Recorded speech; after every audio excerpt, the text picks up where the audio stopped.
على بالي شحال من مرة استفزوك بضحكة الهدف تاعها كان يخرجوا غضبك وانتي بنيتك كانت ردة فعلك قوية.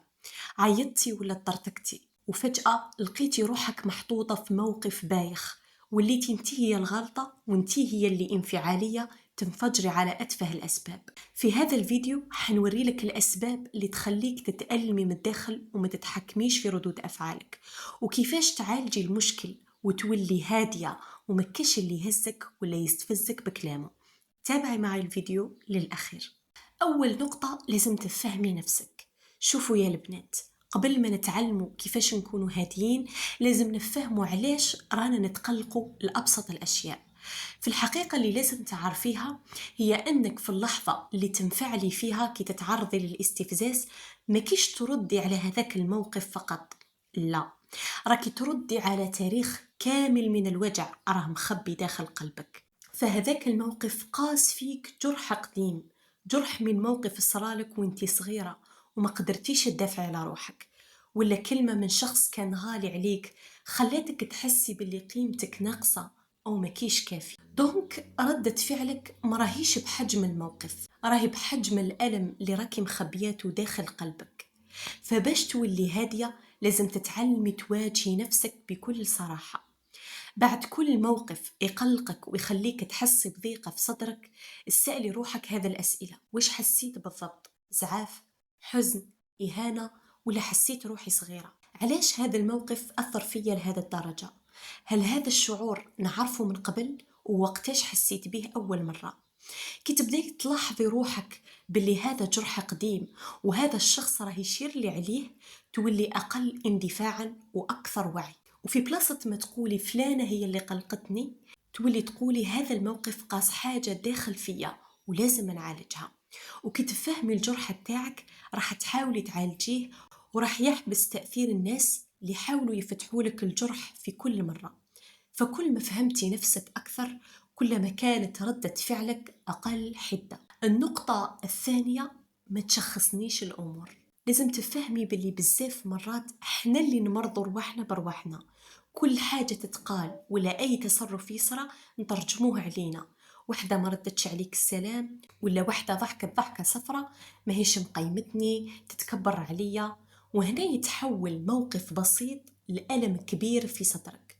فلازم تفهمي باللي أغلب تصرفات الناس ما عندهمش علاقة بك انتي. الناس يتصرفوا على حساب المزاج تاعهم، ممكن راهي مقلقة، ممكن عندها ضغوطات وراهي تمر فترة صعيبة، ممكن تتعامل معاك من جراحة نفسية فهي أصلا إنسانة مريضة ولا غيورة.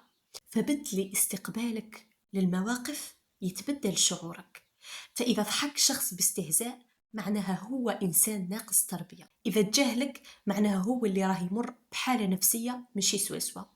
وفجأة راح تحسي باللي هذاك الثقل تنحى من صدرك، خاطرش تغير وعيك وما وليتيش تربطي كلش بيك. ففصلي قيمتك على المواقف اللي تصرالك. أخطر حاجة تديريها هي كي تربطي قيمتك بكيفاش يعاملوك الناس. إذا قيموك تحسي روحك مليحة، وإذا حقروك تحسي روحك لا شيء. هذا الطريق يتعبك بزاف خاطرش الناس متقلبين.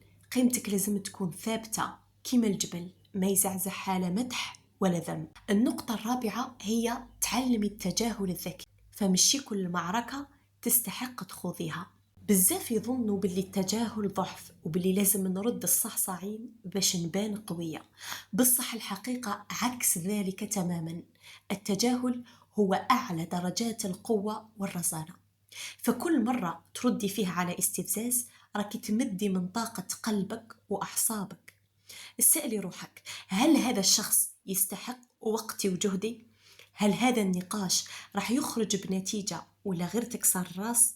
إذا كان الجواب لا، فالتجاهل هنا هو ربح لراحتك ماشي خسارة للموقف.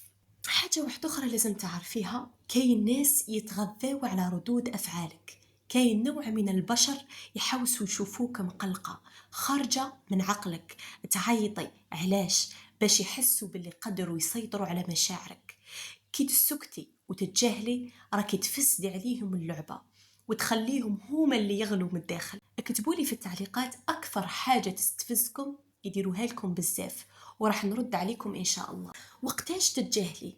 كيكون الكلام باين باللي الهدف تاعو استفزازك، كيكون الشخص اللي قدامك ناقص عقل ولا مريض بيك وتحسيه غير منك بزاف، كي تحسي باللي الرد تاعك ما راح يغير والو في عقلية هذاك الإنسان، في هذا اللحظات الصمت تاعك مكسب ليك. التجاهل مشي معناه تخلي الناس تطاول عليك، تردي في حالة واحدة كي تمس احترامك وكبريائك، بصح الرد يكون بارد وقوي، بلا عياط بلا بكاء بلا انفعال.